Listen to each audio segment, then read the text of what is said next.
Hello, कैसे हो सब लोग। तो आज जो है हम करेंगे लॉज ऑफ केमिकल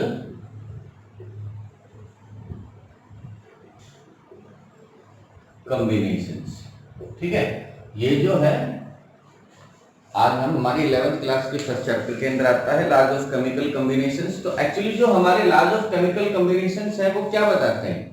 हमारे लॉज ऑफ केमिकल कॉम्बिनेशंस हमें बताते हैं कि कोई भी जो आपके सब्सटेंसेस हैं जब एक दूसरे के साथ केमिकली कंबाइन होंगे तो वो कैसे कंबाइन होंगे। कोई भी जो प्रोडक्ट बनेगा उसके अंदर वो जो हमारे एलिमेंट्स होंगे उनकी कॉम्बिनेशंस के क्या रूल्स फॉलो करेंगे, वो सारी चीजें जो है हमें कौन बताता है, लॉज ऑफ केमिकल कॉम्बिनेशंस बताते हैं। तो चलिए एक एक करके पढ़ते हैं। तो हमारा जो सबसे पहला जो लॉ आता है केमिकल कॉम्बिनेशन में वो आपका आता है law of conservation of mass.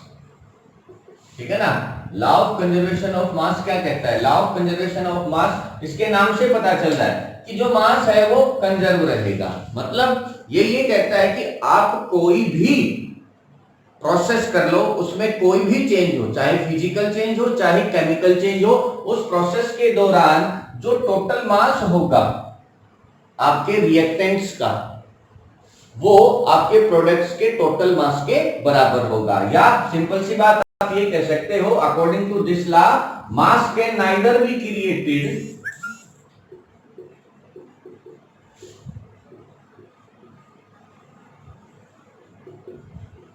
Nor be destroyed. ठीक है, ये जो है आपका law of conservation of mass कहता है कि कोई भी अगर आपका प्रोसेस होता है उस प्रोसेस के दौरान जो टोटल मास होगा उसके अंदर वो क्या है, हमेशा कंजर्व रहेगा। ना ही हम मास को बना सकते हैं और ना ही हम मास को जो है डिस्ट्रॉय कर सकते हैं। ये बात जो है आपका क्या कहता है, law of conservation of mass कहता है। और इसी लॉ के बेस्ड जो है हम बेटा हमारी जो बैलेंसिंग होती है इक्वेशंस की वो इसी लॉ के बेस्ड हम करते हैं। ये लॉ हमने 9th के अंदर भी पढ़ा था, 10th के अंदर हमने हमारे जो केमिकल इक्वेशंस थी उनको हमने बैलेंस किया था। तो जो मेन जो लॉ जो हम केमिकल इक्वेशंस को बैलेंस करने में फॉलो करते हैं वो कौन सा लॉ होता है, आपका law of conservation of mass. Now अब एक बात आती है यहां पर, क्या आती है कि ये जो आपका लॉ है ये कुछ एक जगह फेल हो जाता है। जैसे आपके न्यूक्लियर रिएक्शंस, न्यूक्लियर रिएक्शंस के अंदर क्या होता है, न्यूक्लियर रिएक्शंस के अंदर जो आपका मास ऑफ रिएक्टेंट्स होता है वो आपके मास ऑफ प्रोडक्ट्स के बराबर नहीं होता है। क्यों? क्योंकि जो आपके न्यूक्लियर रिएक्शंस होते हैं उनके अंदर जो आपका मास है वो क्या होता है, वो एनर्जी के अंदर कन्वर्ट हो जाता है। ठीक है ना, तो क्या हुआ यहां पर जो हमारा लॉ ऑफ कंजर्वेशन ऑफ मास था वो क्या हो गया, फेल हो गया। लेकिन बाद में जो हमारे आइंस्टाइन जो सर थे उन्होंने क्या करा, उन्होंने स्टडीज करे और उन्होंने एक बात कही, क्या, एक नया लॉ बनाया, इसी लॉ को मॉडिफाई करा। और वो लॉ क्या था, law of conservation of mass and energy. Law of conservation of mass and energy क्या कहता है, law of conservation of mass and energy ये कहता है कि आपका कोई भी जो प्रोसेस है उस प्रोसेस के दौरान जो मास और जो एनर्जी है वो क्या रहेंगे, कंजर्व रहेंगे। जो टोटल मास और जो एनर्जी होगी किसी भी प्रोसेस में वो क्या है, कंजर्व रहेगी। और जो मास और जो एनर्जी है वो क्या है, इंटरकन्वर्टिबल है। ये बात उनकी इस इक्वेशन ने बताई थी, E is equal to mc square. ठीक है ना, तो ये जो है बेटा आपका law of conservation of mass होता है जिसके अंदर हम mass can neither be created nor be destroyed. लेकिन कुछ एक जगह ये लॉ फेल हुआ तो फिर क्या हुआ, एक नया लॉ बना, law of conservation of mass and energy, जिसके अंदर क्या बताया गया कि जो मास और जो एनर्जी है वो इंटरकन्वर्टिबल है। लेकिन किसी भी प्रोसेस के दौरान जो टोटल मास और जो एनर्जी होगा वो कंजर्व रहेगा। ठीक है ना, ये बात जो है यहां पर इसने law of conservation of mass कहता है। ठीक है, इसके अंदर जो है आप अगर न्यूमेरिकल्स वगैरह आते हैं तो सिर्फ यही आएगा, आपको कोई भी एक न्यूमेरिकल दे दिया जाएगा और ये कहा जाएगा कि आप ये बताइए कि ये जो हमारा प्रोसेस है ये लॉ ऑफ कंजर्वेशन ऑफ मास को एक्सप्लेन कर रहा है या नहीं कर रहा। ठीक है ना, तो ये जो था आपका लॉ ऑफ कंजर्वेशन ऑफ मास। अब जो है हमारा सेकंड लॉ आता है लॉ ऑफ कांस्टेंट कंपोजिशन या फिर definite proportion. Law of constant composition या डेफिनेट प्रोपोर्शन क्या कहता है? Law of constant composition definite proportion आपका ये कहता है a pure chemical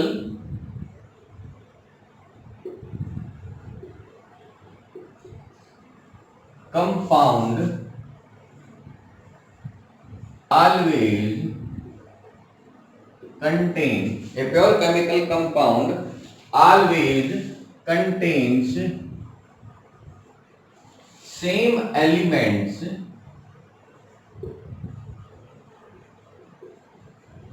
combined together with the same definite proportion of their masses। ठीक है, ये जो है आपका लॉ ऑफ कांस्टेंट कंपोजिशन बोलता है कि कोई भी आपका जो केमिकल कंपाउंड है उसके अंदर हमेशा सेम एलिमेंट होंगे और वो हमेशा एक दूसरे के साथ उनके मासेज का जो प्रोपोर्शन होगा वो हमेशा सेम ही रहेगा। ठीक है ना, combined together with the same definite proportion of their masses. ठीक है ना, तो ये जो है आपका लॉ ऑफ कांस्टेंट कंपोजिशन बोलता है। फॉर एग्जांपल अगर मैं वाटर की बात करूं तो बेटा वाटर जो है आप किसी भी प्रोसेस से बना लीजिए, किसी भी सोर्स से आप वाटर को उठा लीजिए, उसके अंदर जो वाटर के अंदर जो हाइड्रोजन और जो ऑक्सीजन का जो रेशियो है बाय मास वो हमेशा 2:16 रहेगा और इसके अंदर जो एलिमेंट होंगे वाटर के अंदर वो हमेशा हाइड्रोजन और ऑक्सीजन ही रहेंगे। ठीक है, तो ये जो है आपका लॉ ऑफ कांस्टेंट कंपोजिशन बोलता है। ठीक है ना, आगे हमारा आता है, यहां पर आप इसके एग्जांपल ले सकते हो। जैसे मैं एग्जांपल लेता हूं कार्बन डाइऑक्साइड का। मैंने कार्बन डाइऑक्साइड 3 तरीके से बनाई बेटा। कार्बन को ऑक्सीजन के साथ रिएक्ट करवाया, कार्बन डाइऑक्साइड बनी। कार्बन मोनोऑक्साइड को ऑक्सीजन के साथ रिएक्ट करवाया, आपकी कार्बन डाइऑक्साइड बनी। और तीसरा जो मेरा प्रोसेस है, कैल्शियम कार्बोनेट को मैंने हीट करा। तो जब कैल्शियम कार्बोनेट को हीट करते हैं तो calcium oxide plus carbon dioxide बनता है।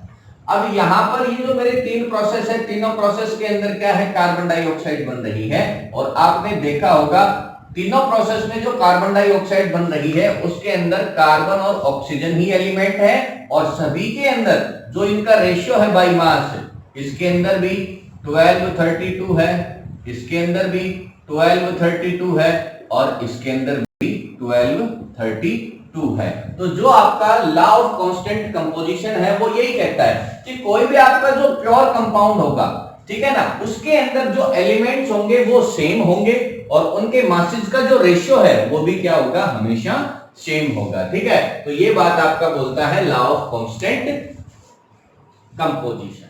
लॉ ऑफ केमिकल कॉम्बिनेशन है वो आपका है law of multiple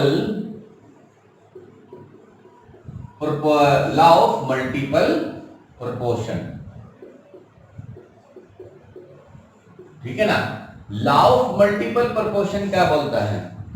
law of multiple जो प्रोपोर्शंस है वो एक बात कहता है क्या कि मान लो आपके 2 एलिमेंट हैं या कोई भी एलिमेंट्स हैं वो एक दूसरे के साथ कंबाइन होके मोर देन 1 डिफरेंट कंपाउंड्स बना रहे हैं।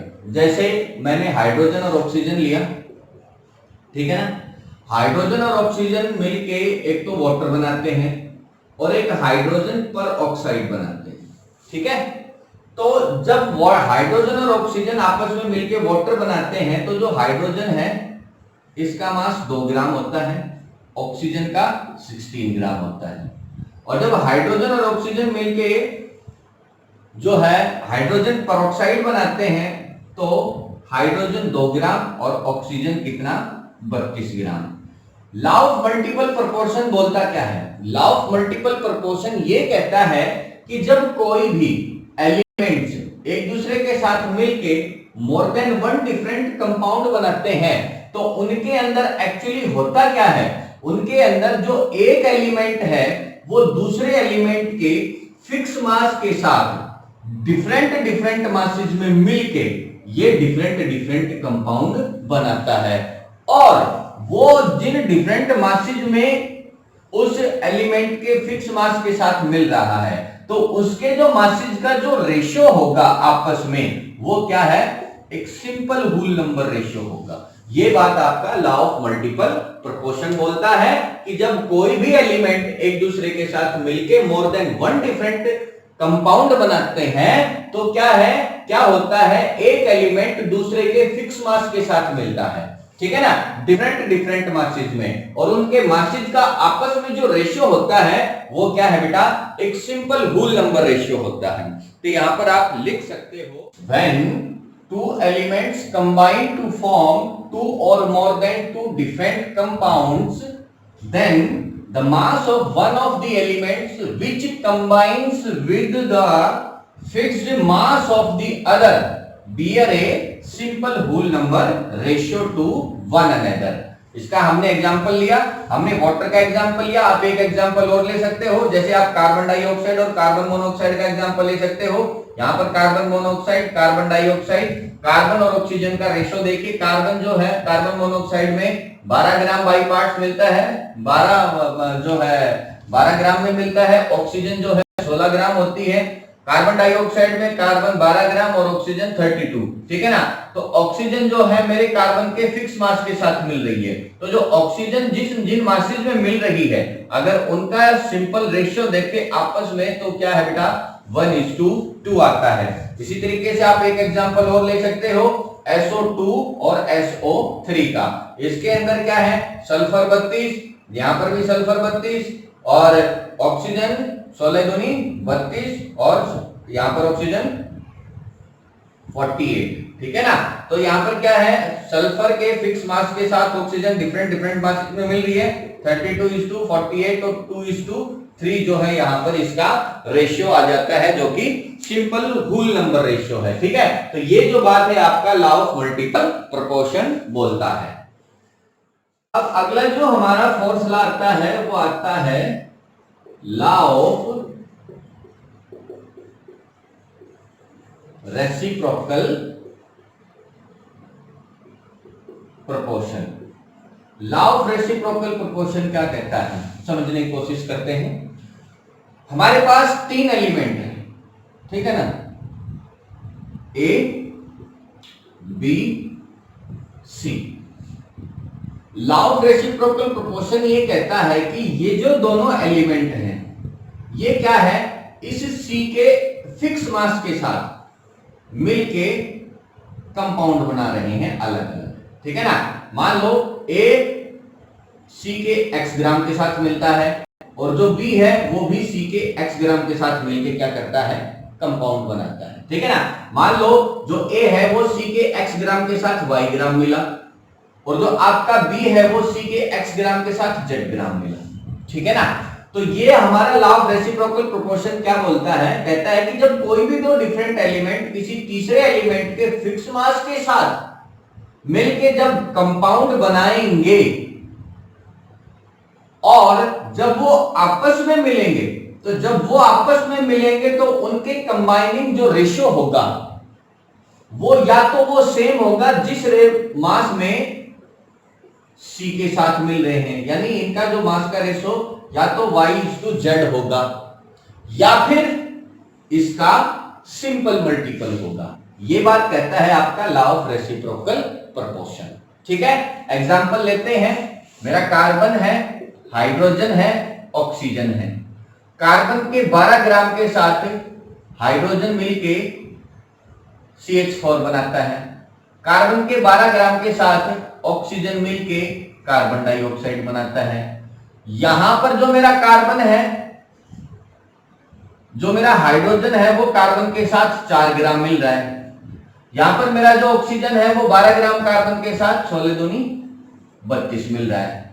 तो अब ये बोलता क्या है, अब ये कहता है कि जब ये दोनों आपस में मिलेंगे, मिलके कंपाउंड बनाएंगे, तो इस कंपाउंड में इनके मासेज का जो रेशियो होगा वो या तो से उसी मास में मिलेंगे जिस मास के साथ ये 12 ग्राम कार्बन के साथ मिल रहे हैं।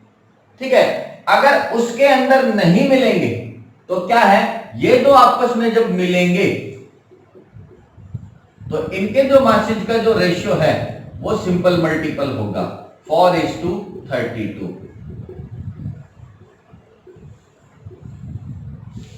सेम रेशियो आ गया ना। तो ये जो है ये आपका लॉ ऑफ रेसिप्रोकल प्रोपोर्शन है, तो आप यहां पर लिख सकते हो।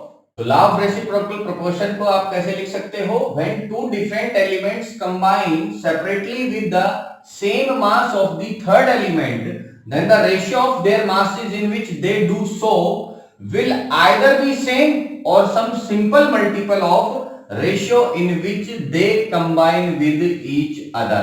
ठीक है, दो एग्जांपल पहले कर चुके हैं, एक एग्जांपल यहां पर आप और देख सकते हो। जैसे हमारा सल्फर है, वो हाइड्रोजन और ऑक्सीजन के साथ मिलके क्या करता है, H2S बनाता है, और ये इसके साथ मिलके SO2 बनाता है। सल्फर 32 ग्राम हाइड्रोजन के साथ मिलकर H2S बनाता है, इसी तरह से इधर जो है 32 ग्राम और सल्फर ऑक्सीजन के साथ मिलकर SO2 बनाता है।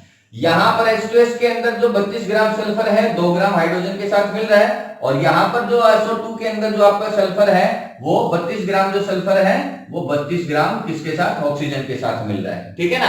अब यहां पर क्या, इसको लेते हैं हाइड्रोजन और ऑक्सीजन जब आपस में मिलेंगे तो H2O बनाएंगे। ठीक है ना।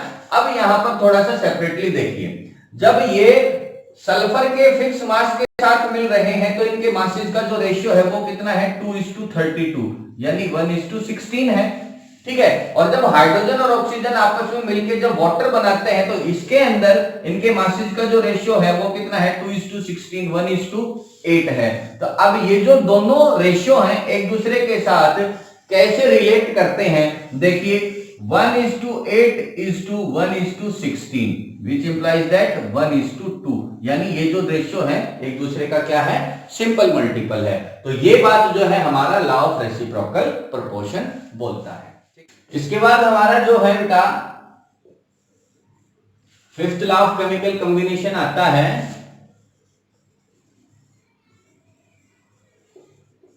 गे-लुसैक लॉ ऑफ combining